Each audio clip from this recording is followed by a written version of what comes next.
ચાંદીપુરા બાબતમાં રાજકોટ જિલ્લામાં અત્યાર સુધીમાં કુલ 6 કેસ, ચાંદીપુરાના કેસીસમાં રાજકોટ જિલ્લામાં અત્યાર સુધીમાં 6 શંકાસ્પદ કેસ જે જણાવવામાં આવે છે. આ 6 નો સેમ્પલ આપણે જીબીઆરસી ખાતે રિપોર્ટિંગ કરવા માટે મોકલ્યું છે. આમાંથી 3નો રિપોર્ટ નેગેટિવ આવી ગયો છે, 1 સેમ્પલ આપણે પોઝિટિવ છે, 4નો રિપોર્ટ નેગેટિવ આવી ગયું છે, 1 સેમ્પલ પોઝિટિવ છે અને 1 અત્યારે પણ આપણે સેમ્પલનો વેટ કરીએ છીએ.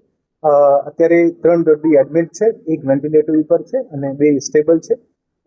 ચાંદીપુરાનો જે ગાંવ છે પંચિયાવદર ગોંડલ, આમાંથી 1 પોઝિટિવ કેસ આવ્યો છે. પંચિયાવદર ગોંડલમાં 200થી વધુ ઘરોમાં 10,000થી 1,000થી વધુ આબાદીનો સર્વે કરવામાં આવ્યું છે. ત્યાં જેટલા પણ સસ્પેક્ટેડ કેસ છે, હેલ્થની 5 થી 6 ટીમો દ્વારા એવરી ડે આની સર્વેલન્સની કામગીરી અને જે આપણે અને ડસ્ટિંગ કરીએ છીએ, આ ડસ્ટિંગની કામગીરી સાથે સાથે પોઝિટિવ કેસીસની પેરીમીટરમાં ઇન્ડોર રેઝિડ્યુઅલ સ્પ્રે કહેવાય છે, IRS જેને કહેવાય છે, આ સ્પ્રેની કામગીરી પણ ચાલી રહી છે. આવનારા 10 દિવસ સુધી આ તમામ કેસીસ જે પણ છે, આ કેસીસનો જે પણ સસ્પેક્ટેડ કેસ લાગતો હોય હેલ્થની ટીમો ત્યાં જ રહેશે અને આ તમામ સસ્પેક્ટેડ કેસીસ કોઈ મળતો હશે તો આને મોનિટરિંગ કરવામાં આવશે અને જરૂર જણાય અને હોસ્પિટલ શિફ્ટ કરવામાં આવશે. સાથે સાથે આપણે સેન્ડ ફ્લાયના નમૂના પણ લેતા હોઈએ છીએ ત્યાંથી, તો 5 જેવી સેન્ડ ફ્લાયને આપણે કેપ્ચર કરીને પણ ટેસ્ટિંગ માટે ગાંધીનગર ખાતે મોકલવામાં આવશે. વાયરસ છે અને રેબડો વાયરસ કહેવાય છે. આ વાયરસ કોઈ દર્દીમાં બ્લડમાં હોય અને સેન્ડ ફ્લાય અને બાઇટ કરે, જેથી સેન્ડ ફ્લાયના પેટમાં જાય અને સેન્ડ ફ્લાય બીજાને ઇન્ફેક્ટ કરી શકે છે.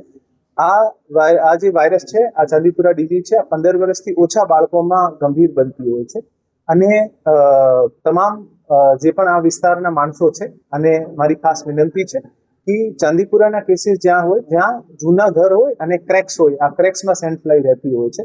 આપના તમામ ક્રેક્સ જે છે આને દુરુસ્ત કરવા વિનંતી છે. સાથે સાથે તંત્ર દ્વારા ત્યાં જે પણ સંભવિત વિસ્તાર છે ત્યાં ડસ્ટિંગની કામગીરી જે મેલાથિયોનથી આપણે કરીએ છીએ, આને માટે પણ તંત્રની ટીમો ત્યાં છે, આપ સંપર્ક કરી શકો છો અને તંત્ર પ્રોએક્ટિવલી આ તમામ ઘરોની ડસ્ટિંગ પણ કરે છે. સાથે સાથે આ વિસ્તારના તમામ રહીશોને મારી વિનંતી છે કે અત્યારે જે પણ નાના બાળકો છે અને મોસ્કીટો નેટ જે પ્રેફરેબલી હોય તો આમાં રાખવામાં આવે, જેથી સેન્ડ ફ્લાય બાઇટ નહીં કરી શકે.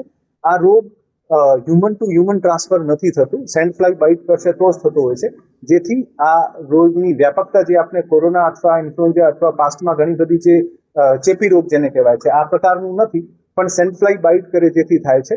આના જે સિવિયરિટી છે આ ખૂબ વધારે હોય છે. મારી વિનંતી છે કે ત્યાં તંત્રની ટીમો સતત ઊભી છે અને જે પણ આની કોઈ પણ ખાસ રજૂઆત આવશે તો પણ આપણે કેટર કરીશું અને તંત્રની હેલ્થની ટીમો જે છે આ સતત ત્યાં સુધી ત્યાં રહીને આ કેસીસનો monitoring, surveillance, indoor residual spray, dusting, આ તમામ કામગીરી કરતી રહેશે.